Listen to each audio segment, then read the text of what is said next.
For many years, Europe has led the way in mobile phone research because the funding was available there.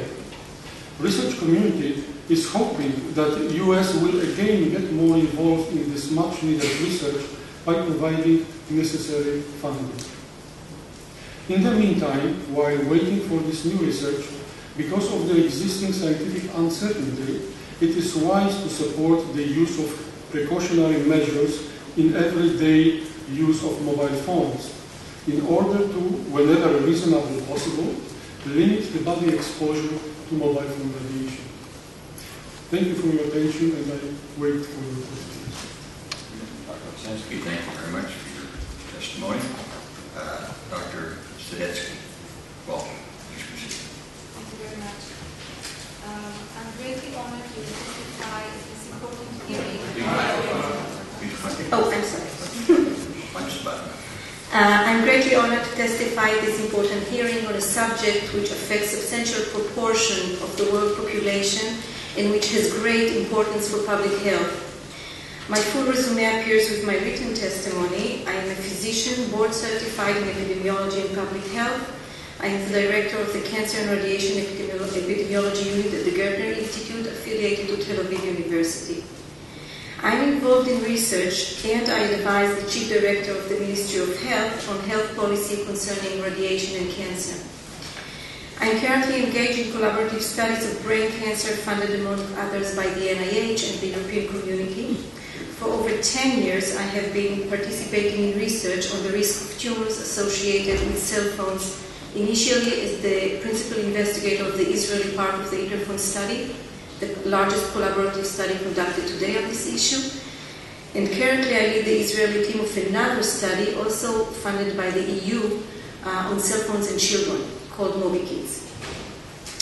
In 2008, we published findings from the Israeli finding of the Interphone study, suggesting a risk of salivary gland, are located right here, salivary gland tumors among people who used cell phones for relatively long periods, when phone was usually held on the same side of the head where the tumor developed and when use was relatively heavy. The Israeli Ministry of Health adopted a precautionary principle that briefly says better safe than sorry. It published recommendations for several simple and low-cost measures. This is really important. The measures are very simple and very low-cost that should be taken to reduce exposure. I believe that the clever engineers that are out there in the industry can very easily find creative solutions for that. These measures include speakers, earphones, hands-free devices when driving, and, as you said before, reducing the use of cell phones in areas where reception is weak.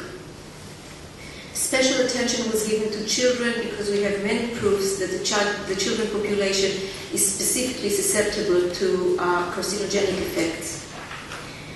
As said here before, guidelines have also been published in other countries such as France, Finland, and Canada, and others. Now, our findings are in line with some other studies of brain and acoustic neuroma. These are the nerve that controls hearing, that demonstrated an increased risk with more than 10 years of use and use on the same side of the head as the tumor. However, there is a debate among scientists, and this is where we are today, whether these observations are true or stem from methodological issues of epidemiological studies in general and those on cell phones specifically. I also appreciate these methodological issues. I suspect the results, but I respect the results, primarily the results that we have. I would like to explain one important point which illustrates the limitations of the existing data. I think it's an important point. During a duration of at least 10 years is the minimal time needed for solid cancer studies. In the case of brain tumors, it may reach even 30 to 40 years. For example, the atomic bombs in Hiroshima and Nagasaki occurred in 1945, while the first report demonstrating brain tumors among the survivors was not published until 1994, 50 years later. For leukemia, it was published during the 50s, and for other solid tumors, it began to show in the 60s. Since widespread cell phone use began only in the mid-90s, the follow-up period in most published studies is only about 10 years, which is insufficient to detect an effect. Since then, the amount of time people spend on cell phones has increased dramatically. There is a consensus that the additional research is needed. As the United States has always been a leader in medical research, your making this topic a high priority would advance progress in this field. A multidisciplinary, multinational effort built on previous research is essential. I think this is very important, not to invent the wheel, but to learn from the past experience. There are now 4 billion people using this technology, including children. Consequently, even if a small risk for an individual exists, the great number of users could eventually result in a great damage. Until definite answers are available, some public health measures with special emphasis on children should be instituted. Preventive steps used for other technologies, such as driving, provide a good example.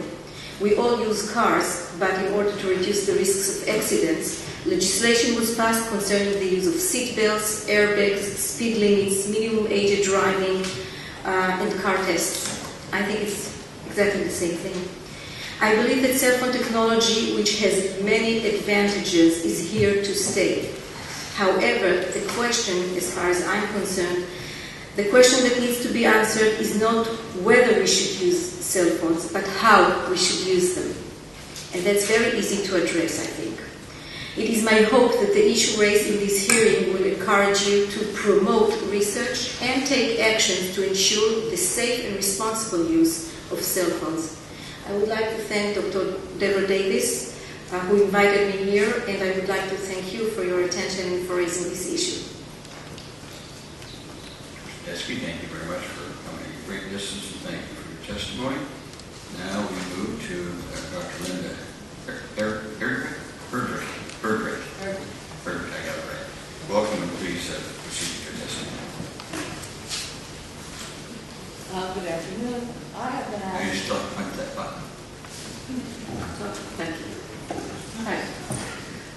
I have been asked by the CTIA to appear today to provide my independent assessment of the science related to potential health effects from wireless phones. I'm a senior managing scientist in Exponent's Health Sciences Center. I have 30 years of experience in environmental epidemiology and health risk assessment. I earned a PhD in epidemiology from the University of Oklahoma, and I have a Master's of Science in Biostatistics and Epidemiology. Much of my work includes assessing epidemiological research and integrating this information with that from other disciplines for determining whether human exposure can present a hazard to human health. At the Environmental Protection Agency, I evaluated research related to chemical contaminants of air and water. These health evaluations were used to develop standards such as ambient water quality standards, exposure limits. I prepared evaluations for chemicals, for radio frequency energy, for electric and magnetic fields, and I published in the peer-reviewed literature. Since 1991, I have been particularly active in updating standards regarding non-ionizing radiation, which includes radio frequency energy like that from wireless phones. I've served on advisory committees to government and regulatory organizations regarding health evaluations of chemicals and of electromagnetic fields. A little bit of background on cellular phones, that mobile phones operate using radio waves.